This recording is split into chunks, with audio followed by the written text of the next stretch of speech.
والصلاة والسلام على سيد الأنبياء والمرسلين وعلى آله وأصحابه أجمعين.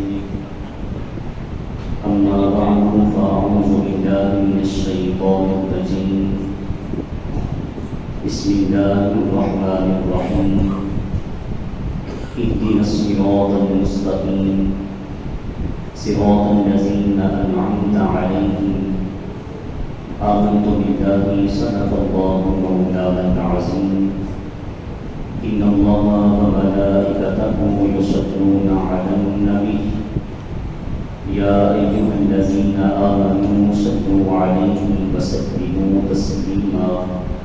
محمد سے پڑھیے الصلاۃ والسلام علیک یا سیدی یا رسول اللہ وعلى آلك وأصحابك يا سيدي يا حبيب الله. الصلاة والسلام عليك يا سيدي يا رحمة للعالمين وعلى آلك وأصحابك يا سيدي يا شفيع المسلمين. عزت و وقار کی مسند پر براجمان خوش نصیب خوشبخت پیارے نبی کے پیارے امتیوں، قرآن مجید کی پہلی سورت کا مختصر سا ترجمہ اور تفسیر ہم لوگ سماعت کریں گے۔ اللہ رب العالمین حقائق جاننے کے بعد ہمیں عمل کرنے کی توفیق اور رحمت کرتا ہے۔ ارشاد رب ذوالجلال ہے الحمدللہ رب العالمین، تمام تعریفوں کے لائق وہی ذات ہے جو رب ہے سارے جہان کا۔ الرحمن الرحیم، وہ رحمان الرحیم ہے۔ مالک یوم الدین، روز جزا کا قیامت کے دن کا وہ مالک ہے۔ ایاک نعبد و ایاک نستعین، ہم صرف اسی کی عبادت کرتے ہیں اور اسی سے ہی مدد کا سوال کرتے ہیں۔ اهدنا الصراط المستقیم، رب ذوالجلال ہمیں سیدھے راستے پر چلا۔ صراط الذین انعمت علیہم، راستہ ان لوگوں کا جن پر تیرا کرم ہوا، انعام ہوا، فضل ہوا، مہربانی ہوئی۔ غیر المغضوب علیہم ولا الضالین، ان لوگوں کے راستے پر نہ چلا جن پہ تیرا عذاب ہوا یا جو گمراہ لوگ ہیں، ان کے نقش قدم پہ ہمیں چلنے کی توفیق اور رحمت نہ فرما۔ ارشاد ہے اهدنا الصراط المستقیم، ہمیں سیدھے راستے پر چلا، ہمیں سیدھے راستے پر چلا۔ اکیلا نماز پڑھ رہا ہے، دعا تو اس طرح کرنی چاہیے تھی کہ مجھے سیدھے راستے پر چلا، لیکن تنہائی میں جماعت کے ساتھ فرض ہوں، نوافل ہوں، سنتیں ہوں، جو کچھ بھی بندہ پڑھتا ہے اس میں جب بھی کہتا ہے تو یہی التجا پیش کرتا ہے اهدنا الصراط المستقیم، ہمیں سیدھے راستے پر چلا۔ سیدھے راستے پر چلا کیجیے ہمیں، بولیے سیدھے راستے پر چلا کیجیے۔ جب کہ میں اکیلا نماز پڑھ رہا ہوں، بنتا تو یہ ہے کہ مجھے سیدھے راستے پر چلا۔ پھر جمع کا صیغہ استعمال کیوں ہوا؟ فرمایا کہ اگر بندہ کہے کہ مجھے سیدھے راستے پر چلا تو باقی لوگ گمراہی پر رہے، ایک بندہ سیدھے راستے پر آ گیا۔ ہدایت یافتہ اکیلے آدمی کا گمراہوں کے اندر گزارا کرنا بہت مشکل ہے، اس لیے کہا جب بھی مانگو تو یہی کہو ہمیں سیدھے راستے پر چلا۔ اس میں اپنی ذات کو بھی شامل کرنا ہے، دیگر لوگوں کو بھی شامل کرنا ہے۔ اس میں ایک مفسرین نے اور بھی جواب لکھا، حکم ہے کہ پاکیزہ زبان سے اللہ کی ذات سے مانگو۔ پاکیزہ زبان کے ساتھ کس سے مانگو؟ اللہ سے مانگو۔ بندہ گنہگار ہے، انسان خطا کار ہے، ابن آدم سے خطائیں ہوتی ہیں، اس کی زبان کیسے پاکیزہ ہو سکتی ہے؟ کہا یہ تیری زبان اپنی ذات کے لیے تو گنہگار ہے، لیکن جب اس زبان سے دوسرے کے لیے دعا کرے گا نا، تیری زبان دوسرے کے لیے پاکیزہ ہے۔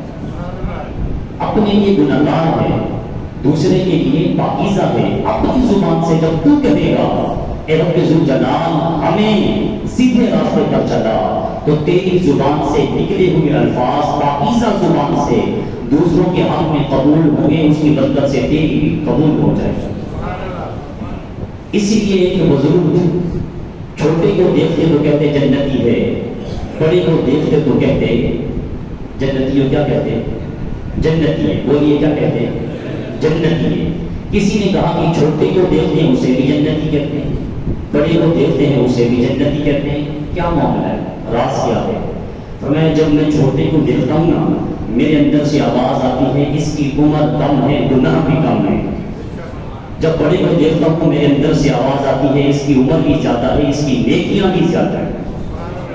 تو کہا اپنے لیے بھی دعا کرنی ہے, دوسروں کے لیے بھی. چھوٹوں سے بھی کہو ہمارے لیے دعا کرو, بڑوں سے بھی کہو ہمارے لیے. اہدنا الصراط المستقیم, اے باری تعالیٰ تیری بارگاہ میں التجا ہے, ہمیں سیدھے راستے پر چلا. صراط الذین انعمت علیہم, راستہ ان لوگوں کا جن پر تیرا انعام ہوا, تیری مہربانیاں ہوئی, تیری عنایات ہوئی, تیری کرم نوازیاں ہوئی. من النبیین والصدیقین والشہداء والصالحین, یہ 4 گروہ ہیں جن پہ اللہ نے انعام فرمایا. اللہ عرش کی حاضری کی برکت سے ہمیں ان کے نقش قدم پر چلنے کی توفیق عطا فرمائے.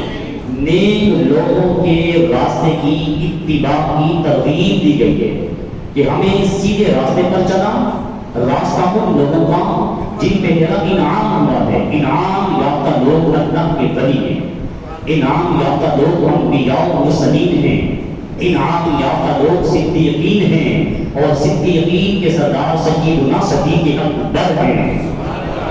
ان کے نقش قدم پر ہمیں چلنے کی باری تعالیٰ توفیق عطا فرما. اس سے ہمیں ایک راستہ ملتا ہے کہ اتباع کرنی ہے نیک لوگوں کی. کہتے ہیں نا کوئی امام نہیں ہونا چاہیے, امام کی پیروی کی ترغیب قرآن مجید کی اس صورت کی یہ آیت دیتی ہے.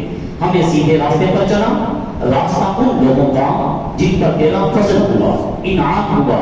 قرآن مجید کہتا ہے کہ ان لوگوں کے راستے کی پیروی کرنی ہے, ان لوگوں کے راستے کی اتباع کرنی ہے جن لوگوں پہ اللہ نے اپنا انعام کیا ہے. ان لوگوں کے راستے پہ نہیں چلنا جن پہ اللہ کا فضل ہوا. غیر المغضوب علیہم ولا الضالین, باری تعالیٰ جن لوگوں کو تو نے پکڑا, جن پہ تیرا غضب ہوا, جن پہ تیرا عذاب نازل ہوا, ان لوگوں کے راستے پہ بھی ہمیں نہ چلا. جو گمراہ ہو گئے, شیطان کے بہکاوے میں آ گئے, شیطان نے ان کو اپنا مرید کر دیا. رب ذوالجلال ان لوگوں کے راستے پہ بھی ہمیں چلنے کی توفیق نہ عطا فرما. مغضوب غیر مغضوب, اس سے مراد مفسرین نے یہود کو دیا ہے. غیر المغضوب علیہم ولا الضالین, اس آیت میں اللہ تعالیٰ نے 2 قوموں کی گمراہی کا ذکر کیا.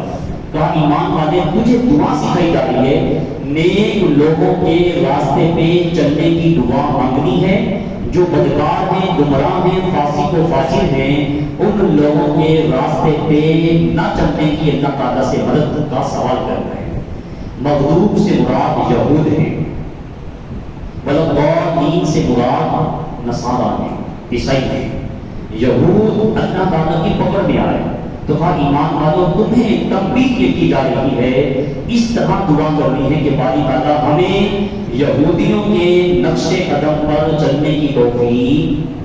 ہمارا اٹھنا بیٹھنا, ہمارا اوڑھنا پیش ہونا, ہمارا کاروبار, ہمارا نظام تعلیم ہو, کوئی بھی سیٹ اپ ہو, اے رب ذوالجلال التجا یہ ہے ہمیں ان کی اتباع میں اپنی زندگی کے لیل و نہار گزارنے کی توفیق نہ عطا فرما. میں یہ سمجھتا ہوں کہ تھوڑی سی ہمیں یہود کی تاریخ کے بارے میں پتہ ہونا چاہیے کہ یہود کی نسل ہے کیا. قرآن مجید میں رب العالمین ارشاد فرماتا ہے یا بنی اسرائیل اذکروا نعمتی التی انعمت علیکم, اے بنی اسرائیل, یہ یعقوب علیہ السلام کی نسل ہے. یہاں بنی یعقوب نہیں کہا, قرآن مجید میں بے شمار مقامات پہ بنی اسرائیل کا ذکر ہوا اس قوم کا, لیکن جہاں بھی اللہ نے ذکر کیا بنی یعقوب نہیں کہا بلکہ کہا بنی اسرائیل. یعقوب علیہ السلام بیٹے تھے حضرت اسحاق کے, اسحاق علیہ السلام بیٹے تھے کس کے؟ حضرت ابراہیم علیہ السلام کے. ابراہیم علیہ السلام کے کتنے بیٹے تھے؟ 2. بولیے کتنے بیٹے تھے؟ 2. ایک تھے حضرت اسحاق اور ایک تھے حضرت اسماعیل. اللہ کو ذکر عطا فرمائے. اسحاق علیہ السلام کے بیٹے ہیں یعقوب علیہ السلام, حضرت یعقوب اسحاق علیہ السلام کے بڑے وفادار خدمتگار تھے. باپ کی خدمت کا اللہ تعالیٰ سیدھا دنیا میں بھی عطا کرتا ہے، آخرت میں بھی اجر عطا فرماتا ہے. یعقوب علیہ السلام والد کی خدمت میں لگے ہوئے تھے کہ ملائکہ حاضر ہوئے. کہا اے یعقوب تو نے باپ کی خدمت کی ہے، اللہ راضی ہوا ہے. اللہ کی طرف سے خطاب یہ مل رہا ہے، تیرے نام کے ساتھ ہم اسرائیل لگا رہے ہیں. اسرا کا معنی ہے بندہ. عبرانی زبان میں ایل کہتے ہیں اللہ کو. لفظ اللہ ہے یہ اسم اللہ ہے اور اللہ کے صفاتی نام یہ ان میں سے ایک نام ہے. عبرانی زبان میں اللہ تعالیٰ کے نام کو ایل بھی کہتے ہیں. اسرائیل اس کا مطلب کیا بنا؟ بندہ. کس کا؟ اللہ کا. یعقوب علیہ السلام کے لقب کے ساتھ فرشتوں نے لگایا اسرائیل، چونکہ فرشتوں نے رکھا اسی لیے نام بھی فرشتوں ہی والا ہے. جبرائیل، میکائیل، آگے اسرافیل اور اسرائیل، اللہ کا بندہ. یعقوب علیہ السلام کے ساتھ یہ لقب لگا، اسی لقب سے اللہ تعالیٰ نے اس قوم کو آل یعقوب کو بنی اسرائیل کے نام سے خطاب کیا اور ان کو سمجھایا کہ تم یعقوب کے فرزند ہو، تم بنی یعقوب ہو، بنی اسرائیل ہو. تمہارے باپ نے اللہ تعالیٰ کی اطاعت کی ہے، اللہ نے انہیں کتابات سے نوازا ہے. اے بنی اسرائیل اگر تم بھی اپنے والد کے نقش کے قدم پر چلو گے اللہ تمہیں بھی بے شمار کتابات سے نوازتا چلا جائے گا. اے بنی اسرائیل اللہ تعالیٰ کی نعمتوں کو یاد کرو. اللہ تعالیٰ نے ان پر بے شمار انعامات کیے، لیکن ہمیں کیا کہا؟ اے محبوب علیہ السلام کی محبوب امت. اس صورت میں ہمیں سکھایا ان کے نقش قدم پر چلنا. لیکن قرآن مجید ہمیں بتاتا ہے کہ اللہ تعالیٰ نے اس قوم میں بڑی نوازیاں فرمائی تھی، بڑی مہربانیاں، بڑے انعام و اکرام، لیکن ہمیں روکا جا رہا ہے ان کے نقش قدم پر نہیں چلنا. ہم شروع میں دیکھتے کہ انعامات کیا تھے، پھر اس کے بعد دیکھتے کہ ان کا جرم کیا تھا. ہم پر بھی اللہ کے انعامات و فضل و کرم احسانات ہیں، لیکن ہم نے بھی پھر ان کی نافرمانی والے راستے پہ چلنا نہیں. یہود کے اللہ تعالیٰ نے سب سے جو بڑا کرم کیا تھا نا، انہیں موسیٰ علیہ السلام جیسی عظیم شخصیت عطا فرمائی تھی. عیسیٰ علیہ السلام عطا فرمائے، اسماعیل علیہ السلام عطا فرمائے. بنی اسرائیل کو موسیٰ علیہ السلام نے فرعون سے نجات دلوائی. فرعون نے ان کو غلام کیا ہوا تھا. یہ فرعون کی غلامی کے زنجیروں میں جکڑے ہوئے تھے. فرعون ان کے بیٹوں کو ذبح کرتا، ان کی بیٹیوں کو چھوڑتا، بیٹوں کو قتل کر دیتا تھا. اللہ العالمین نے کہا اے بنی اسرائیل میرا کرم دیکھو، میں نے موسیٰ علیہ السلام کو نجات دہندہ بنا کر تمہیں فرعون سے نجات دلوائی. موسیٰ علیہ السلام مصر سے نکلے اپنے ساتھیوں کو حواری کو لے کر، آگے دریائے نیل ہے، سمندر تک. موسیٰ علیہ السلام کو حکم ملتا ہے کہ آپ اس میں کود جائیں. اب نبی کو حکم ہے، نبی قوم سے کہتا ہے، قوم کہتی ہے اے موسیٰ تو نے تو مروا دیا، تو نے تو ہمیں رسوا کر دیا. پیچھے فرعون اس کی فوج ہے، آگے سمندر کی لہریں، آگے اٹھتے ہیں تو ڈوب جائیں گے، اگر رک جاتے ہیں تو پیچھے فوج ہمیں قتل کر ڈالے گی. تجھ پہ اعتماد کیا اے موسیٰ تو نے تو ہمیں برباد کیا. موسیٰ علیہ السلام نے کہا میرے رب کا حکم ہے، یہ پانی کی لہریں اسی کے حکم سے چل رہی ہیں، مجھے حکم ملا ہے میں تمہیں لے کے اس کی چھاتی پہ اتر جاؤں. اترنا تمہارا کام ہے، تمہیں سنبھالنا رب کا کام ہے. موسیٰ علیہ السلام کی اطاعت میں سارے آپ کے مریدین، آپ کے حوالی، آپ کی امت کے ماننے والے چھاتی پہ اترے. یارو وہ رب جس کے حکم سے سمندر کی لہریں لوگوں کو ڈبو دیتی ہیں، اس کی رب کا حکم آیا. تم خونی ہو، تمہارا کام ہے غرق کر دینا، لیکن عادل میرا ہے. آج اے سمندر کی لہروں موسیٰ اور موسیٰ کے ماننے والوں کو غرق نہیں کرنا. قرآن مجید بتاتا ہے. موسیٰ علیہ السلام اندر داخل ہوئے، پیچھے لشکر، ساز و سامان، سواریاں سب شامل ہیں. اسی لہروں کے اوپر موسیٰ علیہ السلام اپنے لشکر کو لے کے باہر نکل آتے. جب باہر نکلتے فوج اپنے کپڑے جھاڑتی ہے، کپڑوں سے پانی کے قطروں کی بجائے مٹی کے ذرے اڑتے ہوئے نظر آتے ہیں. انہی لہروں میں فرعون اور اس کے پیروکار آتے ہیں، جس نے کہا تھا انا ربکم الاعلی، اے لوگوں میں سب سے بڑا خدا ہوں، لیکن خدا نے کہا ان اللہ علی کل شیء قدیر، جو ہمارا رب ہے جو چاہے وہ کرنے میں قادر ہے، وہ جو چاہے، اگر وہ چاہے ذرے کو ستارہ کر دے، ستارے کو ذرہ بنا دے، اگر وہ چاہے گدا کو بادشاہ، بادشاہ کو گدا کر دے، وہ علی کل شیء قدیر ہے۔ فرعون نے دیکھا کہ سڑکیں، یہ راستہ بنا ہوا ہے، بیچ میں پانی کی دیواریں اور بیچ میں کچی سڑک ہے، اس نے کہا کود جاؤ، اللہ رب العالمین نے کہا آ جاؤ۔ فرعون اس کا پورا لشکر داخل ہوا، جب بالکل عین درمیان میں پہنچے نا، جس کے حکم سے وہ پانی کے درمیان راستے بنے تھے نا، اسی کائنات کے مالک کا حکم ہوا، دیواریں آپس میں جڑی، فرعون اس کے سپاہی تباہ و برباد ہو گئے۔ یا بنی اسرائیل اذکروا نعمتی التي انعمت علیکم، اے بنی اسرائیل میری اس عظیم نعمت کو یاد کرو، تم غلام تھے، ہم نے موسیٰ علیہ السلام کے ذریعے تمہیں نجات عطا فرمائی، اس نعمت کو آپ نے سامنے رکھنا ہے۔ لیکن اتنا بڑا کرم اس قوم پر، اس کے باوجود امت مصطفیٰ سے فرمایا جا رہا ہے اس قوم کے راستے پہ چلنا نہیں۔ دوسرا انعام اللہ تعالیٰ نے یہ فرمایا کہ اس قوم کو جب یہ دریا کو عبور کر چکے تو وادی سینا میں ان کو پناہ دی۔ وادی سینا، طور سینا کے قریب ایک میدان، وادی سینا میں یہ ساری یہودی قوم موسیٰ علیہ السلام کے جو ماننے والے تھے، فرعون کے ساتھ جو تھے وہ تو غلط ہو گئے، قرآن مجید بتاتا ہے، لیکن جو موسیٰ علیہ السلام کی اطاعت میں تھے، اتباع میں تھے، پیروی میں تھے، یہ سارے کے سارے میدان سینا میں آئے، موسیٰ علیہ السلام کے ساتھ رہنے لگے۔ اللہ رب العالمین نے ان پہ دوسرا کرم مہربانی انعام یہ کیا کہ ان سے کہا تم نے محنت نہیں کرنی، ہم تمہارے لیے بھوک اور پیاس کے وقت آسمان سے پکا پکایا کھانا نازل فرمائیں گے۔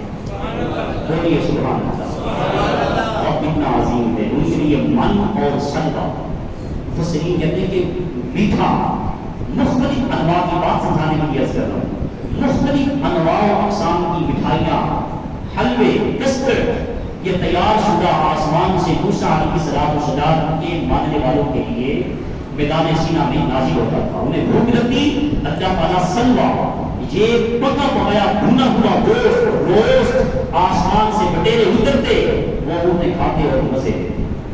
1 سال تک اللہ رب العالمین کی نعمتیں کھاتے رہے میدان سینا کے اندر۔ بولیے کتنی نعمتیں ہوگی؟ 2 نعمتیں۔ کتنی نعمتیں ہوگی؟ ایک فرعون سے ان کو نجات دلوائی، دوسری ان پہ کرم نوازی یہ فرمائی ان کے لیے آسمان سے پکا پکایا من و سلوہ نازل فرمایا۔ تیسرا ان کے لیے اللہ تعالیٰ نے یہ کرم نوازی فرمائی۔ قبیلے تھے 12، بولیے کتنے قبیلے تھے؟ 12 قبیلے تھے۔ موسیٰ علیہ السلام نے ہر قبیلے کا چیئرمین، سردار کا انتخاب کیا کہ تم نے اس کی بات کو ماننا ہے۔ وہ 12 کے 12 قبائل کے جو سردار تھے موسیٰ علیہ السلام کی بات کو ماننے والے تھے۔ سورۃ المائدہ گواہ ہے۔ موسیٰ علیہ السلام سے کہنے لگے کہ ہم اب وادی سینا سے نکل آئے ہیں، پیاس لگی ہے، ہمارے لیے پانی کا انتظام کیا جائے، ہمارے لیے اللہ سے کہا جائے پانی نازل فرمائے۔ وَإِذِ اسْتَسْقَىٰ مُوسَىٰ لِقَوْمِهِ، موسیٰ علیہ السلام کے قوم نے موسیٰ علیہ السلام سے سوال کیا پانی کا۔ موسیٰ نے اللہ کی بارگاہ میں عرضی پیش کی، اللہ نے کہا فَقُلْ نَضْرِب بِعَصَاكَ الْحَجَرَ، اے موسیٰ علیہ السلام تیرے ہاتھ میں جو عصا ہے نا پتھر کے اوپر مار۔ مانگا پانی جا رہا ہے، اللہ کا حکم کیا ہے؟ اس عصا کو پتہ یہ چلا اللہ رب العالمین بغیر وسیلے کے بھی بندے کی خواہشات کو پورا کر دیتا ہے، دعائیں قبول فرماتا ہے، لیکن قانون یہ ہے اس کی بارگاہ میں کسی کو وسیلہ بنا کے پیش کیا جائے نا اللہ تعالیٰ دعا جلدی قبول فرما لیتا ہے۔ موسیٰ علیہ السلام سے کہا کہ اپنے عصا کو اس پتھر کے اوپر مارو۔ فَقُلْ نَضْرِب بِعَصَاكَ الْحَجَرَ، موسیٰ علیہ السلام نے پتھر کی چھاتی کے اوپر عصا کو مارا۔ فَانْفَجَرَتْ مِنْهُ اثْنَتَا عَشْرَةَ عَيْنًا، قرآن مجید کہتا ہے پتھر کی چھاتی کے اندر سے میرے رب نے اپنی کرم نوازی کے ساتھ 12 پانی کے میٹھے چشمے جاری فرما دیے۔ کوئی بندیا والے نہیں آئے، کوئی بورڈ، کوئی مشین، کوئی سیٹ اپ، بس ایک عصا کا لگنا تھا اور بتانا چاہتا ہے تمہارا رب اتنی طاقت کا مالک ہے، ان اللہ علی کل شیء قدیر، وہ ہر چیز کے کرنے پہ قدرت رکھتا ہے، وہ قادر ہے۔ پانی کے 12 چشمے نکلے، یہ ان پہ انعام کیا، کہا یا بنی اسرائیل اذکروا نعمتی التي انعمت علیکم وانی فضلتکم علی العالمین۔ چوتھا ان پہ انعام یہ تھا کہ بنی اسرائیل سے کہا کہ ہم نے تمہیں سارے جہانوں میں فضیلت عطا فرمائی ہے، سارے جہانوں سے افضل اور اعلیٰ تمہیں بنایا ہے، یہ ساری نعمتیں ان پہ نازل ہوئی۔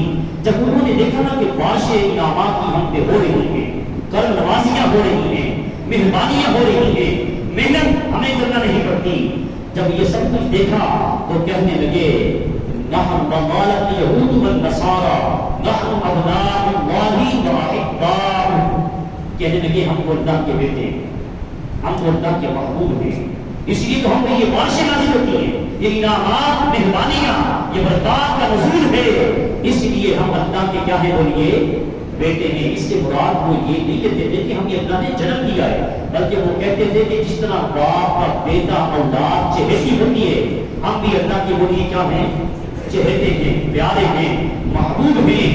کہا میرے محبوب ان یہودیوں سے کہو اگر تم اللہ کے چہیتے ہو، پیارے ہو، پھر اللہ نے تم پہ عذاب نازل کیوں کیا تھا، تم پکڑ میں کیوں آئے؟ یہ ساری نعمتوں کا ذکر کرنے کے بعد ہمیں سمجھایا غیر المغضوب علیہم ولا الضالین، اے میرے محبوب علیہ السلام کی امت، اس قوم کے راستے سے بچنا ہے، اس قوم کے راستے پہ چلنے کی دعا، جبکہ قرآن مجید ہمیں بتاتا ہے کہ ان پہ انعامات بے شمار ہوئے، جو یہ سوال کرتے تھے اللہ انہیں عطا فرماتا تھا، اور ان پہ بے شمار انبیاء و مرسلین کو مبعوث فرمائے۔ بنی اسرائیل میں سارے انبیاء ہیں، صرف ہمارے آقا صلی اللہ علیہ وسلم ہیں جو بنی اسماعیل میں ہیں، باقی سارے کس میں ہیں؟ بنی اسرائیل میں۔ اتنا ہی پہ انعامات، لیکن ہمیں سکھایا جا رہا ہے کہ دعا مانگنی ہے رب ذوالجلال ان یہودیوں کے راستے پہ چلنے کی توفیق نہ عطا فرما۔ کیا وجہ؟ نعمتیں تو اتنی ہیں، ان کے طرف نوازیاں، عنایات، فضل اتنا ہے، لیکن ہمیں منع کیا جا رہا ہے ان کے راستے پہ چلنا نہیں۔ وجہ کیا ہے؟ قرآن مجید بتاتا ہے وجہ یہ ہے اللہ تعالیٰ کی نعمتوں کو کھا کر بھی انہوں نے اللہ کی اطاعت رسول کی فرمانبرداری نہیں کی۔ پہلا ان کا جرم یہ تھا انہوں نے شرک کیا۔ پہلا گناہ کیا تھا؟ اللہ کے ساتھ کسی کو شریک ٹھہرایا۔ وقالت اليہود عزیر ابن اللہ، قرآن مجید بتاتا ہے انہوں نے کہا کہ عزیر علیہ السلام بیٹے ہیں، بولیے کس کے؟ اللہ کے۔ کس کے بیٹے ہیں؟ اور ہمیں قرآن مجید عقیدہ کیا دیتا ہے؟ لم یلد ولم یولد، اس کا بیٹا، اس کی بیٹی وہ اولاد سے پاک ہے۔ انہوں نے پہلا گناہ یہ کیا، عزیر علیہ السلام کو اللہ کا بیٹا بنایا، شرک کیا۔ ان الشرک لظلم عظیم، جو شرک ہے نا یہ سب سے بڑا گناہ ہے، جب تک بندہ توبہ نہیں کرتا یہ گناہ معاف نہیں ہوتا، سچے دل سے ایمان نہیں لے آتا اور اس عقیدے کو ترک نہیں کر دیتا، اس وقت تک بندے کی نجات نہیں ہے۔ پہلا جرم یہ تھا کہ انہوں نے عزیر علیہ السلام کو اللہ کا بیٹا بنایا۔ دوسرا جرم یہ تھا کہ موسیٰ علیہ السلام 40 دن کے لیے چلے گئے کوہ طور پہ اللہ کی عبادت کے لیے، انہوں نے پیچھے سامری جادوگر کے بنائے ہوئے بچڑے کی پوجا پاٹ کرنا شروع کر دی۔ اس جرم کی وجہ سے یہ اللہ کی پکڑ میں آئے۔ ان کا تیسرا جرم یہ تھا ان کے اندر حسد تھا، جلتے تھے، کسی کو دیکھا اچھا کھاتے ہوئے، اچھا پہنتے ہوئے ان سے برداشت نہیں ہوتا تھا۔ حضور علیہ السلام کے بارے میں قرآن مجید بتاتا ہے کہ یہود اس طرح جانتے تھے کہ یہ اپنے بیٹوں کو بھی اس طرح اپنی اولاد سے بڑھ کر ان کے پاس رسول کائنات صلی اللہ علیہ وسلم کے اوصاف اور آپ کی نشانیاں موجود تھیں۔ یہ آخری نبی کے بارے میں اتنا جانتے تھے کہ اتنا یہ اپنی اولاد کے بارے میں بھی نہیں جانتے تھے۔ اس کے باوجود حضور علیہ السلام نے ایمان نہ لائے، وجہ یہ تھی کہ ان کے اندر حسد تھا۔ یہ کہتے تھے کہ سارے انبیاء بنی اسرائیل میں آئے، آخری نبی بنی اسرائیل میں کیوں نہیں؟ یہ آخری پیغمبر مصطفیٰ کریم علیہ السلام بنی اسماعیل میں کیوں ہیں؟ اگر نبی نے آنا ہوتا تو کس میں آتا؟ ہم میں۔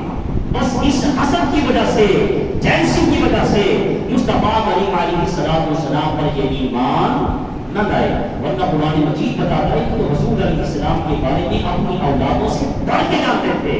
تورات اور انجیل و زبور کے عالم تھے، ان کو یہ علم بتاتا تھا کہ جو آخری نبی ہوگا ان کی والدین زلفوں کا قدر ایسا ہوگا، ان کی مازاغ البصر آنکھیں ایسی ہوگی، جب وہ لب کشائی کریں گے ان کی زبان جنبش چلے گی، ان کی زبان سے اللہ کے فرمان کے علاوہ کوئی بات نکلے گی نہیں۔ وہ جب زمین پہ چلیں گے زمین کے ذرے مصطفیٰ کے قدموں کو چوم کے اللہ اکبر کے نعرے بلند کریں گے۔ ان کی تورات و انجیل و زبور بتاتی تھی، لیکن یہ ایسے بے ایمان تھے۔ تورات و انجیل و زبور میں جہاں جہاں مصطفیٰ کریم علیہ السلام کی اوصاف حمیدہ، مصطفیٰ کریم علیہ السلام کی تعریف نہ لکھی گئی تھی، ان کے علماء ان آیات کو چھپاتے تھے۔ محبوب کریم علیہ السلام ان کو سارے معجزات اپنے دلائل ان کے سامنے رکھتے، لیکن یہ حسد بغض کینہ کی وجہ سے محبوب کریم علیہ السلام پر ایمان حضور علیہ السلام رنجیدہ ہو گئے۔ اب سنتا کہ میں ان کے سامنے معجزات بھی رکھتا ہوں، یہ سوال کرتے ہیں میں جواب بھی دیتا ہوں، پھر بھی مجھ پر ایمان نہیں لاتے، اس کی وجہ کیا ہے؟ محبوب کریم علیہ السلام کو اللہ رب العالمین نے پھر دلاسا کیا۔ سورۃ المائدہ میں ایک واقعہ بیان کیا، کہا میرے محبوب یہ آپ سے اسی طرح حسد کرتے ہیں جس طرح آدم علیہ السلام کے بیٹے قابیل نے اپنے بھائی حابیل سے حسد کیا تھا۔ بولیے سبحان اللہ۔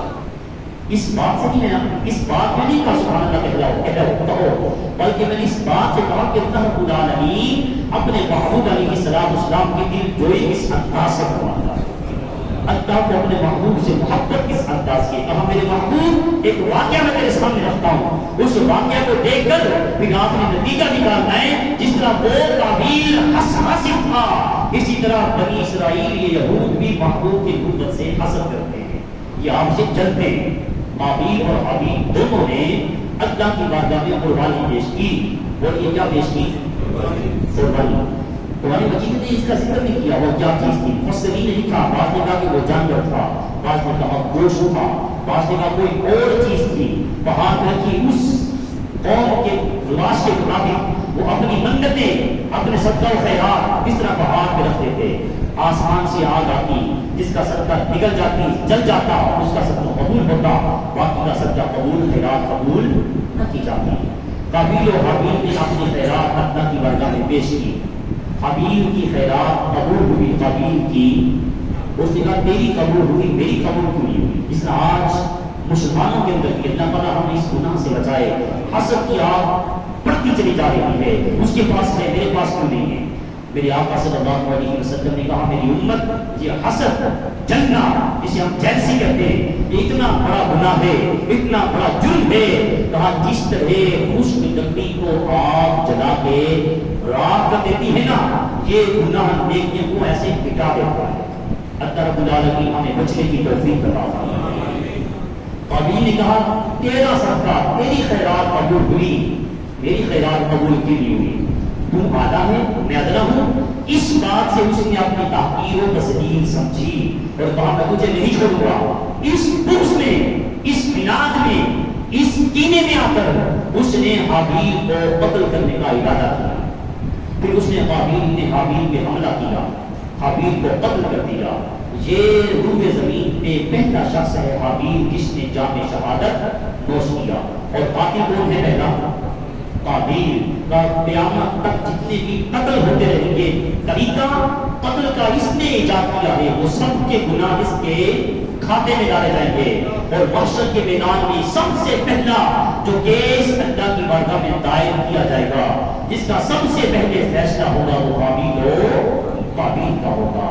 کہا میرے محبوب علیہ السلام جس طرح قابیل نے حابیل سے حسد کیا، اب قرآن مجید بتاتا ہے اس نے حابیل کو تو قتل کر دیا، اب پریشان ہوئے کہ میں اس کو کیسے دفن کروں۔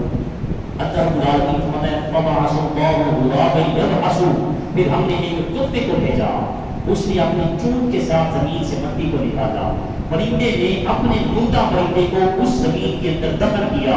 اس قابیل نے جب یہ طریقہ دیکھا نا، اس نے کہا اوہ مجھ سے تو یہ طریقہ ہی نہ لے گیا، میں پیچھے رہ گیا۔ اس کو دیکھ کر پھر اس نے زمین میں قبر بنائی اور حابیل کو وہاں پہ دفن کیا۔ یہ سارا طریقہ بولیے کس نے سکھایا؟ اللہ رب العالمین نے۔ یہ واقعہ بیان کر کے محبوب کریم علیہ السلام کی دلجوئی اللہ نے اس انداز سے فرمائی کہ میرے محبوب جس طرح یہ قابیل حابیل سے جلتا تھا، سڑتا تھا، حسد کرتا تھا، اسی طرح میرے محبوب یہ یہودی بنی اسرائیل میرے محبوب پیارے کہ آپ سے حسد کرتے ہیں، آپ سے جلتے ہیں۔ یا میں اس قانون کا پابند ہوں کہ باقی انبیاء کو بنی اسرائیل میں نازل کیا، اپنے محبوب کو بھی بنی اسرائیل میں ہی نازل کروں؟ میں اس قانون کا پابند نہیں ہوں، میں جس کو جب چاہوں نبوت کا تاج عطا کروں، اس کا مالک میں ہوں۔ تو اس کے دل کے اندر تیسری برائی کیا تھی؟ یہ حسد کرتے تھے۔ ان برائیوں کی وجہ سے جو ان پہ انعامات ہوئے، اللہ رب العالمین نے سارے انعامات اپنی نعمتوں کو واپس لے لیا اور ان کو تباہ و برباد کیا۔ ان پہ آسمان سے پتھر برسائے، ان پہ مشتعل بارش ہوئی، زمین سے زلزلے نکل آئے اور زمین پہ بچھال آیا، زمین کانپی۔ اللہ تعالیٰ نے ان کو پکڑا اور ہمیں بتایا غیر المغضوب علیہم، اے میرے محبوب علیہ السلام کی امت دعا مجھ سے یہ کرنی ہے کہ رب ذوالجلال ہمیں یہودیوں والے راستے پر چلنے کی توفیق نہ عطا فرما، وَلَضَّالِّينَ، اور نہ ہی ہمیں عیسائیوں والے راستے پہ چلنے کی توفیق عطا فرما۔ انہوں نے کہا عزیر علیہ السلام اللہ کے بیٹے ہیں، عیسائیوں نے کہا عیسیٰ علیہ السلام کس کے بیٹے ہیں؟ اللہ تعالیٰ نے کہا میرے پیارے محبوب کی پیاری امت مجھ سے مانگنا اس انداز سے ہے کہ اے رب ذوالجلال ہمیں یہودیوں والے راستے پر بھی چلنے کی توفیق نہ عطا فرما اور عیسائیوں والے راستے پر بھی چلنے کی توفیق نہ عطا فرما۔ اللہ رب العالمین صحیح باتیں سمجھنے کے بعد مجھے آپ کو عمل کی توفیق عطا فرمائے۔ آخر میں کہا یہ سب کچھ سننے کے بعد کہتا ہے آمین۔ بولیے کیا کہنا ہے؟ آمین۔ الضالین کے بعد کیا کہنا ہے؟ تنہا نماز پڑھو، امام کے ساتھ نماز پڑھو۔ الضالین کے بعد بولیے کیا کہنا ہے؟ اس کا معنی ہے جو امام کہہ رہا ہے ہم بھی باری تعالیٰ سے اس کی دعا کا سوال کرتے ہیں۔ اللہ تعالیٰ میرا اور آپ کا حامی ناصر ہو، اللہ فرمائے۔